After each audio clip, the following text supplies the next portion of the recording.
The situation in the Middle East continues to escalate. Amid Houthi attacks on Israeli military facilities, as well as US Navy aircraft carriers in the Red Sea, the Western coalition appears to have decided not to limit itself to bombing Yemen and is preparing a major operation against the rebels. Military experts have drawn attention to a number of indirect signs indicating that the countdown of the operation against the Houthis has probably already begun. In their opinion, the first thing that may indicate preparations for the mission is that the US military has redeployed 2 Boeing E-3B Sentry strategic airborne early warning aircraft to Saudi Arabia. The airborne command posts capable of coordinating large-scale combat operations were initially headed toward Israel but eventually landed in Riyadh. In addition, the British aircraft carrier Prince of Wales left the base in Portsmouth yesterday heading for combat duty. Where exactly is not reported, but some experts assume that the ship is heading to the Red Sea. Finally, the Suffren-class multi-purpose nuclear submarine left Toulon. Given the above-mentioned events, experts do not rule out that it will also take part in upcoming operations. As for the Houthis, they are not sleeping either. In response, the rebels are pulling together missile complexes and drones toward Daman province, threatening the aircraft carrier USS Carl Vinson, which is patrolling the Gulf of Aden. Recall that earlier this month, the Yemeni group twice announced attacks on American aircraft carriers USS Harry S. Truman and USS Carl Vinson in the Red Sea. As America's escalated bombing campaign and economic sanctions hit Yemen hard, the Iran-backed Houthi rebels in Washington's crosshairs are trying to mine the situation for propaganda and recruitment, analysts have said. The Houthis held their fire when a ceasefire was reached between Israel and Hamas in January 2025. By that point, they had fired some 40 ballistic missiles and several attack drones at Israel, including one that killed a civilian and wounded several others in Tel Aviv in July 2024. Israel carried out several strikes on Houthi sites in Yemen in response to the attacks. Meanwhile, Washington is strangling the rebels financially, sanctioning banks and hitting infrastructure like the Ras Issa fuel terminal, a vital source of energy and funds for the Houthis' precarious economy.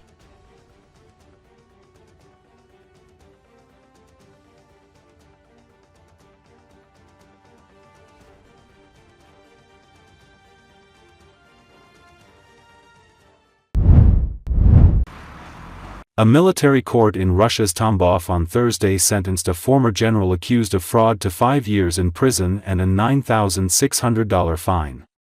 According to Associated Press, Major General Ivan Popov, who commanded the 58th Guards Combined Arms Army, was arrested in May 2024 along with several top military officials, including former Deputy Defense Minister Timur Ivanov, a close associate of then Defense Minister Sergei Shoigu. Some of those officials were charged with bribery, while Popov faced charges of fraud on an exceptionally large scale. President Vladimir Putin dismissed Shoigu as defense minister on May 12, 2024, appointing him as secretary of the National Security Council. Shoigu had been widely criticized for Russia's setbacks on the battlefield in Ukraine, and was accused of incompetence and corruption by mercenary leader Yevgeny Prigozhin, who launched a mutiny in June 2023 to demand the dismissal of Shoigu and military chief of staff Gen. Valery Gerasimov. Less than a month after Prigozhin's failed uprising, Popov was dismissed.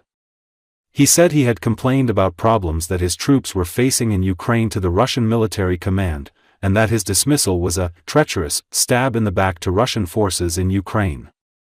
Popov's forces were fighting in the Zaporizhia region in the southeast of Ukraine, which is now partially occupied by Russian forces.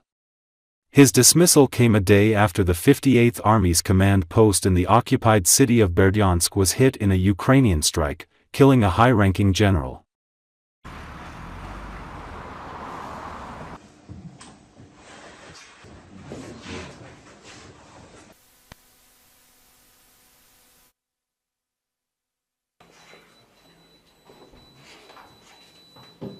Понял. Понял. Мужчина. Спасибо, ребята. Ваша оценка приговора. Ваша оценка приговора. И даже когда шторм вздымает толщу воды, помни, маяк — это ты.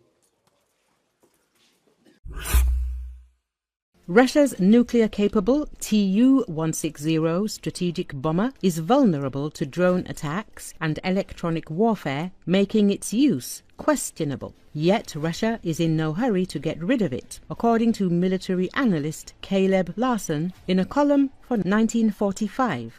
He recalled that the Tu-160 is capable of reaching speeds of over Mach 2 and is equipped with 4 powerful Nk-32 engines. The expert emphasized that this bomber remains the most important component of the Russian Federation's strategic nuclear arsenal.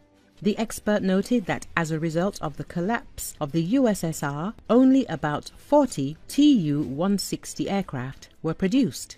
Nevertheless, the Russians continue to modernize the bombers to extend their service life. Larson recalled that during the Soviet era, Ukraine was the first republic to receive the Tu-160. This happened in 1987, just at the end of the Cold War. After the collapse of the USSR and the declaration of independence, Ukraine had a fleet of 19 Tu-160 aircraft. However, due to a shortage of spare parts and maintenance personnel, this fleet was essentially grounded. As a result, over the years, Ukraine wrote off some of these aircraft and also gave 8 units to Russia. Larson noted that since the full-scale invasion of Ukraine, Russia has used the Tu-160 as a fast, long-range missile carrier. However, electronic warfare has developed over the course of the conflict, causing the accuracy of Russian strikes to be significantly reduced. In March, Ukrainian long-range drones struck the Russian Engels II airbase, from which Russian troops were carrying out glider bombing strikes on Ukraine, the journalist recalled. Although it is not known how many aircraft were damaged or destroyed and to what extent, the strike underscored the danger to Russian aircraft even inside Russia. Larson believes that despite the suspension of serial production of the Tu-160 in Russia, Moscow will continue to use them. He added that thanks to several modernization programs, the aircraft will most likely remain in service in Russia for many years to come. According to the analyst, Russia needs the Tu-160 as a weapon of deterrence. The aircraft, which is capable of carrying nuclear weapons, poses a potential threat to Moscow's enemies. Earlier, U.S. Special Forces Warrant Officer Steve Balestrieri explained what was wrong with the upgraded Tu-160M. The expert noted that Russia plans to purchase up to 50 Tu-160M aircraft and upgrade 16 older models.